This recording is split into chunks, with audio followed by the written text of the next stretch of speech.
The 6% real estate commission in the United States will be no more. In a sweeping move, the National Association of Realtors has announced a settlement with groups of home sellers agreeing to end antitrust lawsuits by paying more than $400 million US in damaging and eliminating rules on commissions. Now, the settlement is still subject to court approval, but it may, or it's already appearing to have trickle-down effects on our side of the border. We do know that two similar lawsuits have been launched here in Canada. So are we likely to see lower real estate commissions in Canada? Let's bring in Walter Melanson, co-founder and market analyst at PropertyGuyscom. Walter, before we begin, you guys have a different model from traditional real estate sales. Remind us how you work, please.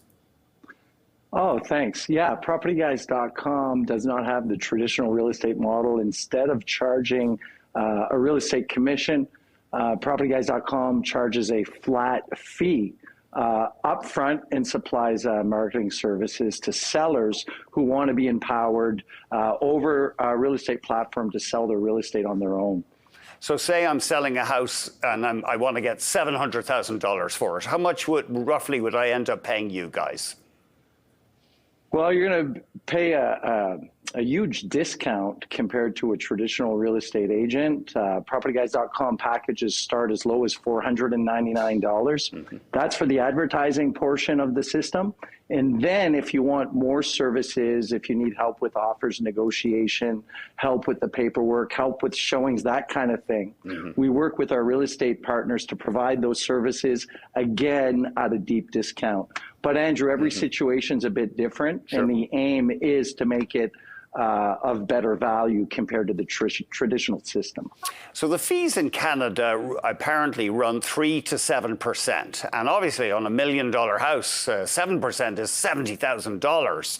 Are the fees likely to come down in Canada, the commissions? We think so. We think so, and here's why.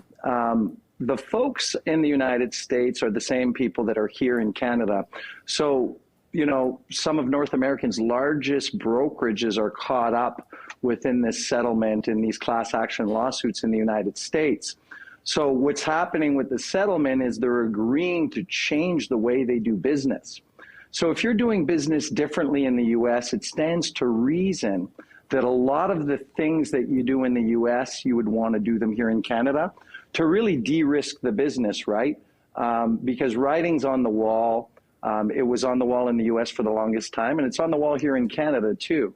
So we do think that the American players who have operations here in Canada, which are the great majority of them, by the way, will end up changing their business, changing the way they do things. They'll either do that as a result of these Canadian class action suits, or they'll do it to avoid years and years of class action suits. That's our prediction.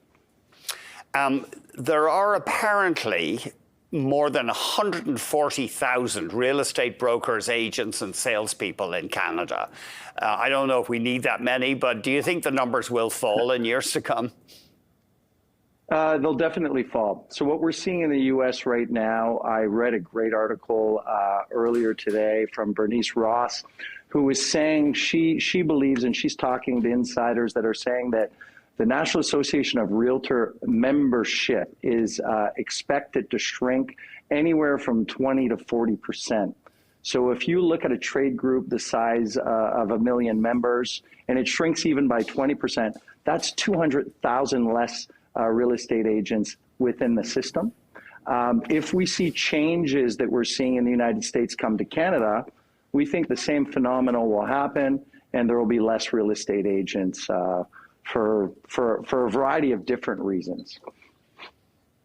Of course, I guess people have this fear. They think, well, if I don't get a conventional real estate agent and pay the conventional commission, I may not get the best price for my property. Yeah, you know what? People do believe that. But one thing for sure, with these lawsuits and with the attention that they're getting, we think that consumer sentiment is going to greatly change, and people are going to begin to ask more questions. They're going to begin to research even deeper. They're going to seek a deal because, as you said, it's expensive to sell a property. And we think that folks will be more motivated to shop real estate services to make sure they're getting the best deal. So that very change in consumer sentiment is one of the things that will need to happen for everyday buyers and sellers to get a deal.